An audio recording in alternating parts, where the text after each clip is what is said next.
رسوله الكريم اما بعد فاعوذ بالله من الشيطان الرجيم بسم الله الرحمن الرحيم ربنا اغفر لنا ولإخواننا الذين سبقونا بالإيمان ولا تجعل في قلوبنا غلا للذين آمنوا ربنا إنك رؤوف رحيم صدق اللہ مولانا العظیم۔ قابل عزت و احترام مہمانان ذی وقار، السلام علیکم ورحمۃ اللہ وبرکاتہ۔ جیسا کہ ظاہر ہے ہم آج چودھری طاہر آصف کو ایصال ثواب کرنے کے لیے یہاں جمع ہیں۔ ایسی محفل کے مین دو مقاصد ہوتے ہیں، ایک مرحوم کے لیے دعائے مغفرت جو کہ اہل ایمان کا خاصہ ہے کہ وہ اپنے جاننے والوں کے لیے بخشش مغفرت کی دعا کرتے ہیں، اور یقیناً جب زیادہ لوگ دعا کرتے ہیں تو ان میں کوئی ایسا اللہ کا بندہ ہوتا ہے جس کی نیکی کی برکت سے ضرور اس پر رحم ہوتا ہے جس کے لیے دعا کی جاتی ہے۔ ایک تو مقصد دعا ہوتا ہے جاننے والے کے لیے دعائے مغفرت، اور دوسرا اپنا محاسبہ کہ ہم نے بھی یہاں سے ایک دن جانا ہے۔ اگر آج چودھری طاہر آصف صاحب دنیا سے چلے گئے تو کل ہم نے بھی یہاں سے جانا ہے اور اللہ کی بارگاہ میں حاضر ہونا ہے، لہٰذا ہمیں سوچنا ہوگا کہ ہم کس انداز میں یہاں زندگی گزاریں کہ کل اللہ کی بارگاہ میں ہم سرخرو ہو سکیں۔ جیسا کہ موضوع ہی یہی ہے کہ جو انسان اللہ کی مخلوق سے خیر اور بھلائی کرتا ہے اللہ اس پر بہت راضی ہوتے ہیں۔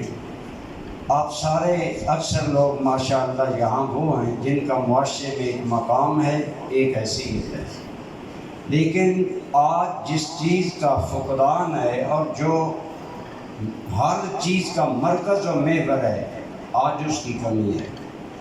آج دعوے ہیں، آج نعرے ہیں، آج پروگرام ہیں، یہ ہوگا وہ ہوگا، لیکن اس کے اندر ایک بیسک کمی ہے جسے کہ شریعت مطہرہ میں سب سے بڑی عقل مندی قرار دیا گیا، اور سب سے بڑی عقل مندی آپ کے اور میرے آقا کریم صلی اللہ علیہ وآلہ وسلم نے کیا ارشاد فرمایا؟ آپ نے فرمایا راس الحکمت مخافت اللہ، سب سے بڑی دانائی یہ ہے کہ انسان اللہ سے ڈرے۔ اللہ کا خوف، اللہ کی بارگاہ میں جواب دہی، یہ کوئی صرف مذہبی مضمون نہیں ہے کہ جو مسجدوں تک محدود ہونا چاہیے، بلکہ اس حقیقت کو جب ہم اپنی پوری زندگی پر لاگو کریں گے۔ اگر میں تقریر کر رہا ہوں تو مجھے تقریر کرتے ہوئے اللہ سے ڈرنا چاہیے۔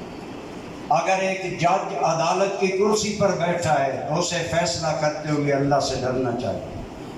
اگر ایک سیاستدان ہے اسے عوام کی آنکھوں میں دھول جھونکنے کی بجائے ہر بات کے بارے میں اللہ سے ڈرنا چاہیے۔ آج ہماری جملہ مصیبتوں کی مین وجہ، آج تحصیل پنڈادن خان ایک خستہ ترین تحصیل ہے، اس کا شرق دیکھیں، اس کا غرب دیکھیں، اہل اسلام کی جان سولی پر ہے۔ ہماری سڑکیں ٹوٹی ہوئی ہیں، ہماری فیکٹریاں بند ہیں، ہماری تحصیل کو خستہ حالی، غربت، محرومی کا شکار کر دیا گیا۔ آخر کسی نے تو کیا، لیکن میں کروں گا آپ تمام لوگ اپنے اپنے مناصب، اپنے اپنے اس باعزت مقام جو آپ نے اللہ کو دیا، اگر ہم ایک چیز اپنا لیں، اللہ کا خوف تیرے یہاں کے مسائل بھی حل کر سکتا ہے، آخرت کے مسائل بھی حل کر سکتا ہے۔ لیکن ہمارے اندر ہمیں سوچنا ہوگا کیا ہمارے اندر اللہ کا خوف ہے؟ کیا اگر لوگ میرے بول کی قدر کرتے ہیں تو کیا میں اپنے ہر بول پر خدا کو گواہ سمجھتا ہوں؟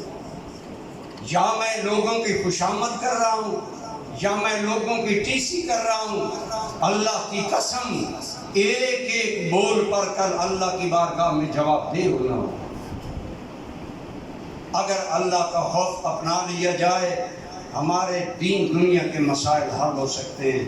میں اس کی 2 مثالیں عرض کرتا ہوں۔ مثلا ملاوٹ، کرپشن، یہ وہ جرائم ہیں جو ہمیں کھا گئے، اور ہر بندہ کہتا ہے کرپشن عام ہے، ملاوٹ عام ہے، دوغلا پن عام ہے۔ لیکن اگر ہم مضبوط یقین رکھ لیں کہ میری بات میں اگر کوئی کجی میں کر رہا ہوں تو اس کجی کو میرا اللہ جانتا ہے، میں جو عمل کر رہا ہوں میرے عمل کو اللہ جانتا ہے، تو ہمارا نہ صرف یہ کہ آخرت بہتر ہو جائے، دنیا بھی بہتر ہو جائے۔ حضرت عمر مدینہ کی گلی میں گشت کر رہے تھے، ایک گھر سے دھیمی دھیمی آواز آئی، کان لگایا تو ماں بچی کو کہہ رہی تھی بیٹی آج دودھ تھوڑا ہے، دودھ میں پانی ملا دو، مقدار بڑھے گی، ہمیں پیسے زیادہ ملیں گے۔ بچی کہنے لگی امی قد نہا ہو امیر المومنین، امیر المومنین نے تو منع کیا ہے۔ اس نے کہا بچی ہے نا، بچی ہو، جو لوگ اللہ سے ڈرتے ہیں ہم انہیں نادان سمجھتے ہیں، ہم سمجھتے ہیں یہ احمق لوگ ہیں، انہیں دنیا سے کوئی دلچسپی نہیں۔ وہ بڑی تھی نا ماں، بچی کو کہنے لگی بچی ہو نا، عمر کو کیا علم، ہم نے دودھ میں پانی ملایا ہے۔ لیکن اس بچی کی عقیدہ توحید، آج عقیدہ توحید کو امت مسلمہ کو کافر بنانے کے لیے استعمال کیا جا رہا ہے۔ آج عقیدے کا لفظ بقول اقبال ایک ہم نے علم الکلام کا موضوع بنا دیا، عقیدہ توحید کو من میں اتارے۔ اقبال نے کہا یہی عقیدہ توحید کبھی زندہ حقیقت تھی مومن کے عمل میں۔ اس بچی کے عمل میں آپ کو زندہ توحید نظر آئے گی۔ بچی کہنے لگی امی عمر جانتا ہے یا نہیں، مجھے اس سے غرض نہیں، میرا رب تو جانتا ہے۔ جب ہم ہر اپنے عمل کی بنیاد یوں رکھیں گے کہ میری اس بات کی گہرائی کو میرا رب جانتا ہے، اس وقت اب جب دودھ میں ملاوٹ نہ ہوئی، صبح بازار میں کھرا دودھ آیا، بتائیں اس میں عوام کا کتنا فائدہ تھا، اس میں کتنی بہتری تھی۔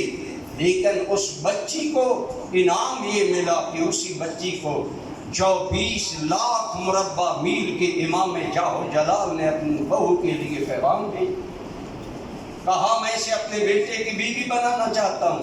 عمر اپنے بیٹے کے لیے اس لڑکی کا رشتہ مانگنا چاہتا ہے، کہاں وہ بے نام گھر، بے نام ماں باپ، اور کہاں ان سے 24 لاکھ مربع میل کا امام عدل و انصاف بچے کے لیے رشتہ مانگ رہا تھا۔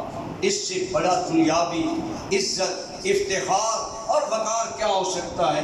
اور پھر وہ بچی حضرت عمر کی بہو بنی، اور اسی بچی کے بطن سے امت کو وہ عمر ثانی ملا جس کا نام ہے عمر بن عبد العزیز، جس نے 36 لاکھ مربع میل پر نظام خلافت راشدہ زندہ کر کے دیا۔ صرف اللہ کا خوف اگر ہمارے اندر آ جائے، ہماری سڑکیں کیوں دوسرے سال ٹوٹ کا شکار ہوتی ہیں؟ ہمارا انجینئر اگر اللہ سے ڈرے ہمارے سڑکوں کی یہ حال نہ ہو۔ اگر ہمارے مقتدر لوگ ڈریں، اگر ہمارے حکمرانوں کو ان روڈوں سے گزرنا پڑے، انہیں سوچ آئے کہ کل میں نے اللہ کی بارگاہ میں جواب دے ہونا ہے۔ مدینے میں قحط پڑ گیا، مدینہ والوں کو گندم کی روٹی میسر نہ آئی، حضرت عمر اشکبار ہو گئے۔ صرف عمر اشکبار نہ ہوئے، کھانا دسترخوان پر آیا تو فرمایا آج کے بعد عمر کے دسترخوان پر نہ زیتون آئے گا، نہ گندم کی روٹی آئے گی، جب تک مدینہ کا ہر انسان گندم کی روٹی نہیں کھا لیتا عمر بھی گندم کی روٹی استعمال نہیں کرے گا۔ حضرت عمر جو کی روٹی کھانے لگے، صحت کمزور ہو گئی۔ اکابر صحابہ نے کہا، امیر المومنین حضرت علی نے کہا تھا، نہج البلاغہ میں ہے، عمر تم امت کی چکی کی وہ کلی ہو جس کے زور پر پوری امت ترقی کر رہی ہے، عزتوں کی معراج پر جا رہی ہے، تمہیں کمزور نہیں ہونا چاہیے۔ لیکن عمر نے کہا مجھے شرم آتی ہے کہ میری عوام کو گندم کی روٹی میسر نہ آئے اور میں تیل یعنی روغنی روٹی استعمال کروں۔ عمر استعمال نہیں کرے گا۔ یہ وہ اللہ کا خوف ہے۔ جب انسان اختیار کرتا ہے تو اس کے من سے لے کر پورے جہان تک ایک سکون کی چادر تن جاتی ہے۔ اللہ نے حضرت عمر کے اخلاص کی برکتیں یہ دی کہ میں نے کتابوں میں پڑھا، بنجر زمین نے بدلہ دینے لگی، بنجر زمینیں آباد ہو گئیں، لوگ بول اٹھے، عمر کے خوف خدا نے ہماری دنیا بھی آباد کر دی، آخرت تو یقیناً آباد ہے۔ گاہ اللہ آپ کو اور مجھے اس رزمگاہ حیات میں باتوں سے زیادہ اپنی ذات کا ظاہر و باطن میں خوف عطا فرمائے۔ توحید تو یہ ہے کہ خدا حشر میں کہہ دے یہ بندہ تو عالم میں خفا میرے لیے تھا۔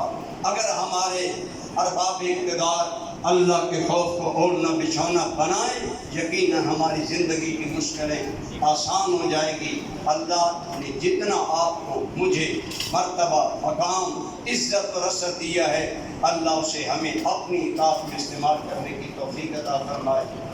عزیزاً چودھری طاہر آصف شاہ صاحب کی بخشش فرمائے اور ان کے پسماندگان کو صبر جمیل عطا فرمائے۔